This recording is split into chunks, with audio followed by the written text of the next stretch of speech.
नमस्कार, मी निकिता जंगले विदर्भ टीव्हीमध्ये आपले हार्दिक स्वागत करते। आज आपल्यासोबत एक असं व्यक्तिमत्व आहे की ज्यांनी सातत्याने चुकीच्या गोष्टी असो किंवा चुकीचं राजकारण असो किंवा असं म्हणता येईल की चुकीच्या जे काही व्यवस्थापन किंवा प्रशासन आहे त्यावर सातत्याने आवाज उठवला। हो, मी नितीन रोंगे सर यांच्याबाबत बोलत आहे। सर महाविदर्भ जनजागरण या संस्थेचे संचालक आहे आणि सोबतच 5 वर्षापासून ते या NGO द्वारे विविध क्षेत्रांमध्ये काम करत आहे आणि विदर्भासाठी खास करून काम करत आहे। आजच्या मुलाखतीबाबत बोलायला गेलं तर आजच्या मुलाखतीचा विषय खूप गंभीर आहे, खोल आहे असं म्हणता येईल, कारण की सातत्याने हा प्रश्न उठत आलेला आहे, तो म्हणजे रोजगार समस्या। सर, या मुलाखती दरम्यान मला एक महत्त्वाचा प्रश्न विचारायचा वाटतो आणि पहिला प्रश्न विचारायचा वाटतो की रोजगार समस्यांविषयी तुमचं काय मत आहे? तुम्ही कुठल्या दृष्टिकोनातून याकडे बघता? हे बघा मॅडम, विदर्भातील जी बेरोजगारीची जी समस्या आहे ती फार भयानक आहे। आज आपण नागपूरसारख्या इतक्या मोठ्या शहरात राहतो। नागपुरातली कुठलीही गल्ली, कुठलीही लोकॅलिटी म्हणजे lower class, lower income group, middle income group किंवा हायर इन्कम ग्रुप, तुम्ही एका गल्लीतले 20 घरं मोजा, त्या 20 घरांपैकी मिनिमम 15 ते 16 घरातली मुलं ही पुण्या, मुंबई, नोएडा अशा शहरांमध्ये नोकऱ्यांसाठी मायग्रेट झालेली आहे। मग हा आता आपल्या इथला सगळ्यात मोठा प्रश्न आहे।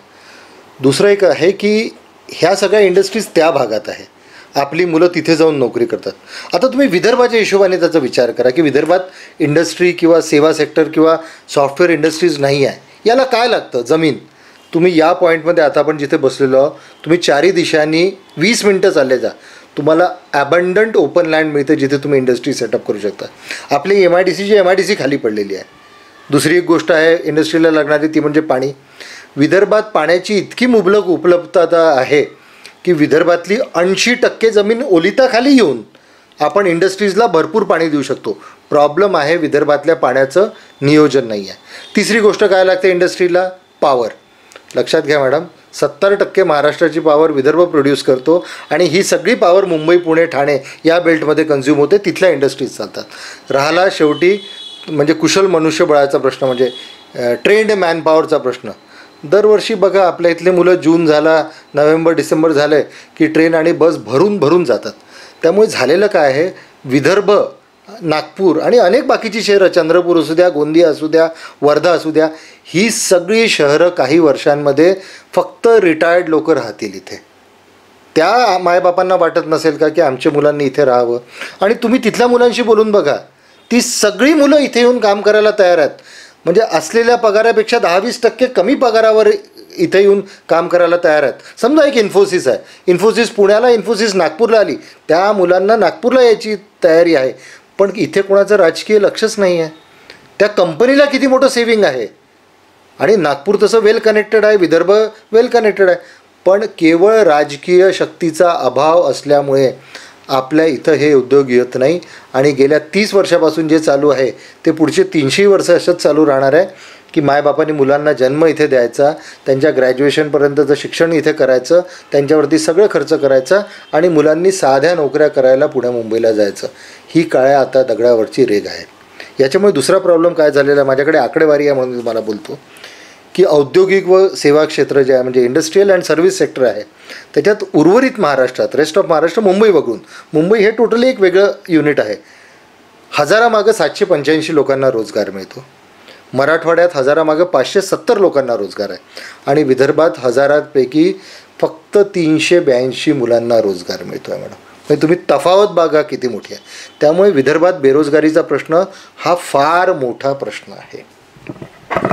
सर, खरं सांगायला गेलं तर रोजगाराच्या समस्या ज्या वाढत आहे विदर्भामध्ये, जर रोजगाराच्या समस्या सोडवल्या गेल्या तर त्याचा फायदा काय होईल? युवकांना काय फायदा होईल त्याचा? हे बघा मॅडम, म्हणजे आपल्या इथून जे आता मी सांगितलं ना की लोक बाहेर चालले आहेत, हे जे मायग्रेशन आहे हे नॉन व्हॉलेंटरी मायग्रेशन आहे, म्हणजे इच्छा नसताना केलेलं मायग्रेशन आहे। एक असतं व्हॉलेंटरी मायग्रेशन, म्हणजे प्रत्येक जागेतले लोक दुसऱ्या जागी जातात ना नोकऱ्या करायला, पण ते बेटर अपॉर्च्युनिटीसाठी करतात। आपल्या इथे कसं हे बंद झालेलं आहे एका ठिकाणी, म्हणजे तुम्ही आले इथे शिका, ग्रॅज्युएशन झाले की तुम्हाला इथे नोकऱ्या नाही, मग तुम्हाला काय करायचं तर बाहेर जायचं। हे नको व्हायला। इथली मुलं जर इथे राहिली, इथला टॅलेंट राहील, सगळ्यात महत्त्वाचं मी तुम्हाला सांगतो, आज समजा नागपुरात किंवा विदर्भात एक 25,000 रुपये देणाऱ्या 10 लाख नोकऱ्या तयार झाल्या. मी सांगून राहिलो 25,000 रुपयेच द्या, 10 लाख रुपये नोकऱ्या, 5 लाख नोकऱ्या तुम्ही क्रिएट करा. इथला पैसा इथेच राहील. आलं लक्षात? ते मुलं इथेच राहतील, इथलंच घरभाडं देतील, इथल्याच पेट्रोल पंपावरून पेट्रोल भरतील, इथल्याच वस्तू विकत घेतील, इथल्या इकॉनॉमीला बूम मिळेल. पण आता होऊन काय जात आहे, ही सगळी मुलं तिथे जातात, आपला सगळा पैसा तिकडे जातो आणि इकडे काहीच परत येत नाही. त्यामुळे विदर्भ दिवसेंदिवस खाली होत चालला आहे आणि बाकीच्या ज्या जागा आहेत त्या फ्लरिश होत चालल्या आहेत. खरं सांगायला गेलं तर हा प्रश्न आत्ताचा नाही आहे. खूप कालांतराने म्हणजे खूप आधीपासून सातत्याने हा प्रश्न उठत आहे की रोजगाराच्या समस्या, आणि सरकार बदलतं आहे पण प्रश्न मात्र तोच आहे. तर याविषयी तुम्ही काय म्हणाल? बस, सरकार बदलतं तोच आहे. मी तर त्याच्याहीपेक्षा एक सिरियस प्रश्नाकडे तुमचं लक्ष वेधू इच्छितो. भारतातील घटनेतील म्हणजे भारताच्या राज्यघटनेतील कलम 371(2) नागपूर करार कलम 8नुसार विदर्भातल्या युवकांना महाराष्ट्रातल्या सरकारी नोकऱ्यांमध्ये, फार जबाबदारीने सांगतो आहे मी, म्हणजे हे घटनेत लिहिलं आहे म्हणून मी इतक्या कॉन्फिडेंटली बोलतो आहे, विदर्भातील युवकांना महाराष्ट्रातील सरकारी नोकऱ्यांमध्ये आपल्या लोकसंख्येच्या प्रमाणात, आपली लोकसंख्या किती आहे महाराष्ट्राच्या? 23%, 22-23% आहे. आपल्याला 23% सरकारी नोकऱ्या मिळायला पाहिजे होत्या. आपले जे जुने लीडर्स होतेत ना, ते फार विजनरी होते. म्हणजे भाई बर्धननी हा प्रश्न मार्च 1960मध्ये विधानसभेत यशवंतराव चव्हाणांना विचारला होता. तेव्हा त्यांनी सांगितलं होतं की आम्ही विदर्भातलं प्रत्येक हित जपू. आणि हे इतकं महत्त्वाचं होतं की कलम 371(2) आपल्या घटनेत टाकण्यात आलं होतं, घटनेत लिहिण्यात आलं होतं की विदर्भातल्या युवकांना त्यांच्या लोकसंख्येच्या प्रमाणात सरकारी नोकऱ्यांमध्ये प्रतिनिधित्व दिलं जाईल. गेल्या इतक्या वर्षांमध्ये त्याचं कधीही पालन झालं नाही. पण असं नाही आहे की गव्हर्नमेंटमध्ये लोक फॉलो नाही करत. एक 84 साली दांडेकर समिती आली होती, त्यांच्या टर्म्स ऑफ रेफरन्समध्ये हा विषय नव्हता. हा विषय नव्हता, तरी हा विषय महत्त्वाचा आहे म्हणून त्यांनी याचा अभ्यास केला आणि त्यांनी सांगितलं की विदर्भातल्या युवकांना पूर्ण रोजगार मिळत नाही. त्याच्यावरती चर्चा करत असताना शरदचंद्र पवार साहेब, त्यावेळेस विरोधी पक्षनेते होते, त्यांनी विधिमंडळात सांगितलं की विदर्भातल्या लोकांना 25% नोकऱ्या मिळायला पाहिजे होत्या, फक्त 2.5% नोकऱ्या मिळालेल्या आहेत म्हणून. आणि याच्यामुळे संपूर्ण कुटुंब व्यवस्थेवर ताण पडतो आहे, हे शरद पवारांचं वाक्य आहे. आम्ही याच्यानंतर RTI केली, गव्हर्नमेंटला सांगितलं की 371(2) किती नोकऱ्या तुम्ही आम्हाला सांगा. गव्हर्नमेंट म्हणे आमच्याकडे माहितीच नाही आहे. मग आम्ही MPSCकडनं एक पत्राची प्रत मिळाली. म्हणजे MPSCचे तत्कालीन अध्यक्ष सुधीर ठाकरे साहेब होते, त्यांनी राज्यपालांना पत्र लिहिलं होतं. त्यांनी राज्यपालांच्या लक्षात आणून दिलं की तुमच्यावरती कॉन्स्टिट्यूशनल रिस्पॉन्सिबिलिटी आहे, घटनादत्त तुमच्यावरती जबाबदारी आहे की तुम्ही बघायला पाहिजे विदर्भातल्या युवकांना नोकऱ्या मिळायला पाहिजे. मला एक सांगताना खूप दुःख होतं आहे मॅडम, आणि आपल्या सगळ्यांना ऐकून आश्चर्य वाटेल की आमच्या फॉलोअपमुळे किंवा राज्यपालांच्या इनिशिएटिव्हमुळे, ठीक आहे त्यांच्याच याच्यामुळे झालं, माननीय सुधीरभाऊ मुनगंटीवार यांच्या अध्यक्षतेखाली 2015 साली एक कमिटी बसवण्यात आली होती. तोपर्यंत विदर्भातल्या युवकांना 5 ते 60% नोकऱ्या हेच सगळ्यांना होतं. या कमिटीने आपला 3 महिन्यात अहवाल द्यायला पाहिजे होता, त्यांनी 4 वर्ष घेतली. चला ठीक आहे, 4 वर्ष घेतली, काय प्रॉब्लेम. तो अहवाल कधीच बाहेर आला नाही.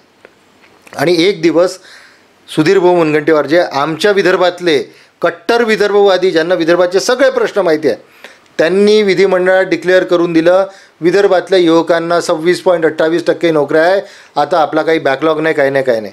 आपल्या माणसांनी हे असं केल्यामुळे मी तुम्हाला सांगतो विदर्भातल्या आजच्या पिढीचं आणि येणाऱ्या पिढींचं फार मोठं नुकसान झालेलं आहे.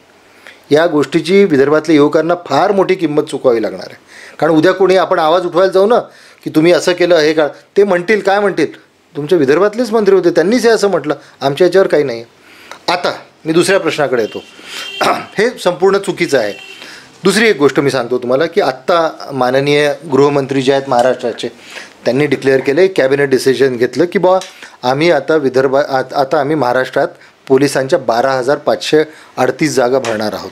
हा सगळा जुना रेफरन्स देऊन मी एक 10 दिवसापूर्वी त्यांना विनंती केली की तुम्हाला ह्या जागा भरायच्या आहे, फार चांगल्या गोष्टी आहे, कोविडमध्ये तुम्ही ह्या जागा भरून राहिले, खूप लोकांना रोजगार मिळेल, परंतु ह्या जागा भरत असताना आधी एक तुम्ही एक्सेलमध्ये तुमचा प्रोग्राम टाका, महाराष्ट्रात जितके पोलीस कॉन्स्टेबल्स आहेत त्यांची एक यादी टाका, ते कोणत्या कोणत्या जिल्ह्यातून येतात, त्या हिशोबाने तुम्हाला कळेल विदर्भातले किती, मराठवाड्यातले किती आणि उर्वरित महाराष्ट्रातले किती.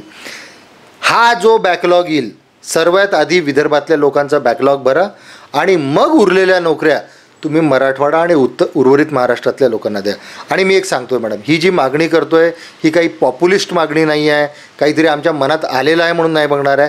जे घटनेत लिहिलेलं आहे, जे ऑफिशियल आहे, आम्ही काही अनऑफिशियल त्यांना मागणत नाही, जे ऑफिशियल आहे ते त्यांनी करायला पाहिजे अशी आम्ही त्यांना विनंती एक करतो आहे.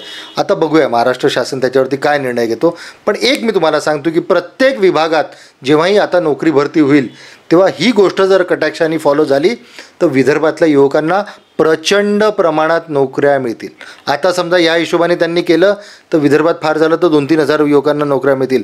पण बॅकलॉग काढून जर विदर्भातल्या युवकांना नोकऱ्या दिल्या तर जवळपास 7 ते 8 हजार युवकांना फक्त पोलीस कॉन्स्टेबलच्या नोकऱ्या मिळतील. आणि ही गोष्ट करायलाच लागेल. तुम्ही ते काय एक म्हण आहे ना की कोंबडा झाकला म्हणजे सकाळ व्हायची राहत नाही, असं काहीतरी. हे तसंच आहे. हे तुम्ही किती दिवस अवॉइड करणार आहात? विदर्भाच्या युवकांना किती दिवस तुम्ही टोणाला पाणी भरणार आहात? मला शेवटचा प्रश्न हाच विचारावा वाटतो की शेवटी काय सांगाल, कारण ही जी समस्या आहे ही रोजगाराची समस्या, एकंदरीत सरकार पण आपल्याला जबाबदार दिसतो आणि यात घुसमट जे होत आहे ती युवकांची होत आहे. तर युवकांना काय सांगाल आणि स्पेशली आणि सरकारलाही काही संदेश द्यायचा असेल तर तुम्ही देऊ इच्छिता?